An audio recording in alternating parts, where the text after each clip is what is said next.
Standard 7 maths chapter 6 part 7 આપણે નીચેના પ્રશ્નના જવાબ આપવાના છે એટલે એમાંથી કાં તો પીઆર શોધવાનો હોય, કાટખૂણાની સામેની બાજુ શોધવાની આવે અથવા એક બાજુ શોધવાની આવે અથવા બીજી બાજુ શોધવાની આવે. ગયા દાખલામાં આપણે જોયું તો એ રીતે જ કરવાનું છે. ત્રિકોણ PQR માં P કાટખૂણો છે. પહેલા તો આટલી વસ્તુ સમજવાની છે. ત્રિકોણ આપેલો છે PQR, એની અંદર P કાટખૂણો છે. P કાટખૂણો છે એટલે અહીંયા P કાટખૂણો છે. એટલે આપણે અહીંયા ત્રિકોણ દોરવાનો. ત્રિકોણ દોર્યા પછી P કાટખૂણો છે એટલે P ને પહેલા અહીંયા લખી દેવાનું.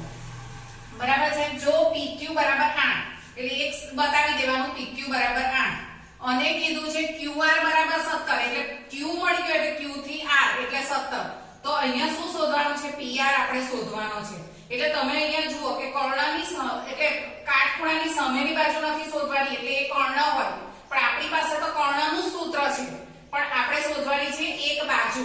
તો ત્રિકોણ PQR માં P કાટખૂણો છે અને QR કર્ણ છે. QR કર્ણ છે. તો હવે કર્ણના વર્ગ પ્રમાણે આ આપણે કેવી રીતે સૂત્ર, આ સૂત્ર તમને કાલે કયા વિડિયોમાં કરાવ્યું હતું? કર્ણનો વર્ગ બરાબર એક બાજુનો વર્ગ વત્તા બીજી બાજુનો વર્ગ. બરાબર. તો કર્ણનો વર્ગ એટલે કોણ છે? કર્ણ એટલે QR. તો QR નો વર્ગ બરાબર એક બાજુ એટલે ગમે તે લેવાય, QP પણ લેવાય અને PR પણ લેવાય, ગમે તે બાજુ લેવાય. તે QP નો વર્ગ અને આ PR. PR ની જગ્યાએ આપણે શોધવાનું છે x, અથવા તમે PR લખો તો પણ ચાલશે, પણ મેં અહીંયા x લખ્યો છે એટલે x નો વર્ગ. હવે QR નો વર્ગ, QR એટલે 17, તો 17 નો વર્ગ બરાબર QP નો વર્ગ. QP એટલે ક્યાં છે? અહીંયા છે, તો 8 નો વર્ગ વત્તા x નો વર્ગ. બરાબર. હવે આ 17 નો વર્ગ એટલે 17 ગુણ્યા 17 કરવાના એટલે 289 મળે છે. 289 લખવાના બરાબર છે, તે બરાબર જ હોય, પણ 8 નો વર્ગ એટલે 64. એટલે અહીંયા એક સ્ટેપ તમે લખી શકો છો કે 289 બરાબર 64 વત્તા x નો વર્ગ. એટલે અહીંયા ગાડી x તમે લખી શકો ને ડાયરેક્ટ પણ કરી શકો. 17 નો વર્ગ એટલે 289, 8 નો વર્ગ એટલે 64, કારણ કે મેં આગળના વિડિયોમાં કરાવેલું એટલે મેં ડાયરેક્ટ જ આ બાજુ લઈ લીધું. આ બાજુ બદલાય એટલે માઈનસ થાય એટલે 289 ઓછા 64 બરાબર x નો વર્ગ. હવે શું થશે? 289 માંથી 64 બાદ થશે. 289 માંથી 64 બાદ થાય એટલે 225. 225 બરાબર x નો વર્ગ. આ 225 કોનું વર્ગ છે? તો કે 15 નો વર્ગ છે. ના આવડે તો આવી રીતે 225 ના મેં ગયા વિડિયોમાં શીખવાડેલું અવયવ પાડવાના બપેની જોડી બનાવીને તમે લખી શકો. એટલે 15 નો વર્ગ બરાબર x નો વર્ગ. હવે આ વર્ગ નીકળી જાય એટલે 15 બરાબર x. આની અંદર PR બરાબર x બરાબર 15 સેમી. આ તે તમારો જવાબ છે. બરાબર. એટલે ધ્યાન રાખીને સમજવાનું છે કે અહીંયા ગાડી P ની સામેની બાજુ માંગી છે, એક બાજુ માંગી છે, બીજી બાજુ. બધા દાખલાની અંદર અલગ અલગ માંગેલું હોય. કોઈની અંદર આ બાજુ માંગેલું હોય, કોઈમાં કર્ણ માંગેલું હોય, કર્ણ માંગેલું હોય, તો તમારે આ બેનો સરવાળો જ કરી નાખવાનો. જો આની અંદર એક બાજુનું માપ માંગેલું હોય તો જે બાજુ આપેલી છે તેને આ બાજુ લાવીને માઈનસ નું ચિહ્ન કરવાનું રહેશે. આ રીતના દાખલા હું તમને આપું છું, તે તમારે જાતે કરવાના છે. દાખલો 5. એક લંબચોરસની લંબાઈ 24 સેમી છે, પહોળાઈ 7 સેમી છે. લંબચોરસ એટલે તમને ખબર છે એની લંબાઈ અને પહોળાઈ અલગ હોય, એટલે સમસામેની પહોળાઈ સરખી હોય, સમસામેની લંબાઈ સરખી હોય. લંબચોરસ તમને દોરતા આવડે છે. એમાં લંબાઈ 24 સેમી એટલે આ લંબાઈ આ 24 સેમી એટલે આ પણ 24 સેમી થાય. બરાબર. પહોળાઈ 7 સેમી એટલે આ પણ 7 સેમી થાય.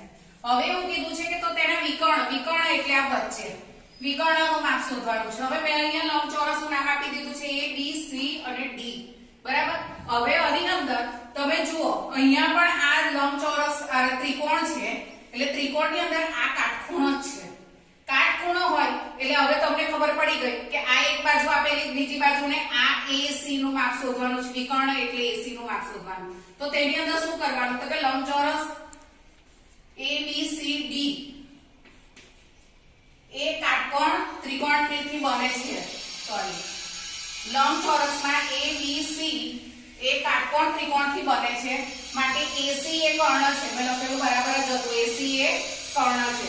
તો હવે શું કરશું? કર્ણ છે તો AC નો વર્ગ બરાબર AB નો વર્ગ વત્તા BC નો વર્ગ. હવે મેં અહીંયા લખ્યું નથી કે કર્ણનો વર્ગ બરાબર એક બાજુનો વર્ગ વત્તા બીજી બાજુનો. હવે દર વખત લખવા નહીં, શરૂઆત હોય તો આપણે લખીએ. હવે તો આપણને ખબર છે કે કર્ણનો વર્ગ બરાબર એક બાજુનો વર્ગ વત્તા બીજી બાજુનો વર્ગ. AC નો વર્ગ અહીંયા કર્ણનો વર્ગ શોધવાનો છે એટલે તેનો 13. AB નો વર્ગ એટલે 7 નો વર્ગ વત્તા BC નો વર્ગ 7 નો વર્ગ 49 મોડે થઈ જાય. 24 નો વર્ગ ના આવડે તો આવી રીતે કરવાનું છે, મેં કરેલું બતાવેલું છે તમને. તો 576 બરાબર. હવે 80 નો વર્ગ બરાબર 49 અને 576 એ બેનો શું કરવાનું છે? સરવાળો. સરવાળો કરશો એટલે શું આવશે? 625. 625 આવે એટલે 80 નો વર્ગ બરાબર આ 625 ને ફરીથી તમારે ના હોય તો આવી રીતે અવયવ પાડીને કરવાના. બબ્બેની જોડી બનાવીને તો 25 નો વર્ગ આવશે. એટલે 80 આ વર્ગ જતો રહે આ વર્ગ એટલે 80 બરાબર 25. તો તમારે વિકર્ણની લંબાઈ કેટલી આવી? 25 સેમી આવે છે. તો આ રીતે બધા દાખલા કરવાના છે. આ રીતના દાખલા પણ હું આપું છું. અને પેલા ત્રિકોણ વાળા બંનેમાં ત્રિકોણ જ છે પણ આની અંદર બે બાજુના માપ આપી દીધા છે. એક બાજુનો કર્ણનું શોધવાનું છે. પેલાની અંદર કર્ણનું માપ આપેલું હતું ને એક બાજુનું માપ શોધવાનું હતું. દાખલાની રીત સેમ ટુ સેમ જ છે. બરાબર છે. હવે તમને હોમવર્ક આપું છું. આમાં ચોથો દાખલો, જમીન ઉપર શિરોલંબ ઉભેલું 8 મીટર ઊંચું એક વાંસનું વૃક્ષ. 8 મીટર, અહીંયાથી 8 મીટર ઊંચું છે આ વૃક્ષ. બરાબર છે. 3 મીટર ઊંચાઈથી તૂટી જાય એટલે 8 મીટર જ એમાંથી આ 3 મીટર એ તૂટી જાય. હવે આ તૂટી જાય એટલે આ જે આગળનો ભાગ છે એનો 8 માંથી આ 3 બાદ કરીએ જે ભાગ છે તે આમાં આડો પડી જાય. એટલે એ કેટલો હોય તો કે જો જમીનથી વૃક્ષ 8 મીટર ઊંચું છે તે 3 મીટરથી તૂટી જાય છે માટે બાકીનું ઝાડ આડું પડે તેથી તેની લંબાઈ કેટલી થાય? 8 - 3 એટલે 5 મીટર. આ જે લંબાઈ છે તે એની કેટલી થાય છે? 5 મીટર. તો હવે એવું કીધું છે કે તેનો તૂટેલો ભાગ એટલે તૂટેલો ભાગ થડ સાથે જોડાયેલો છે. એટલે આ તૂટેલો ભાગ અહીંયાથી થડ સાથે જોઈન્ટ જ છે એમ ખાલી આમ પડી ગયું છે. તો ટોચ અને થડ એટલે આ જે ટોચ પડેલી તે અને થડ એ બે વચ્ચે કેટલું અંતર છે તે શોધવાનું છે. તો અહીંયા ત્રિકોણ જ બની જાય છે. જુઓ અહીંયાથી A B ને C મેં નામ આપી દીધું છે. ખ્યાલ આવ્યો? આકૃતિ ફરીથી એકવાર કહું છું. શિરોબિંદુ ઉભેલું વૃક્ષ 8 મીટર એટલે આખું 8 મીટર ઉભેલું છે. તે 3 મીટર ઊંચાઈથી તૂટી જાય છે. તૂટી જાય એટલે બાકીનું જે છે તે આમ પડી જાય. અહીંયા લે અને અહીંયા જોઈન્ટ જ છે પણ આમ પડી જાય. તો આ ટોચ અને થડ બે વચ્ચે કેટલું અંતર છે તે શોધવાનું. તો આ અંતર કેવી રીતે મળે? તો કે આ અંતર જે આખું વૃક્ષ હતું એમાંથી 3 મીટર બાદ કરે તે બાકીનું વૃક્ષ આમ પડેલું છે એટલે 5 મીટર. એટલે હવે એટલે તમને 5 મીટર આ મળે છે. તો ત્રિકોણ ABC બને જેમાં B કાટખૂણો છે. હવે ત્રિકોણ ABC એટલે B કાટખૂણો હું લખી દઉં તો તમને ખ્યાલ આવે કે કાટખૂણો છે એટલે આ આપણે આપેલું છે.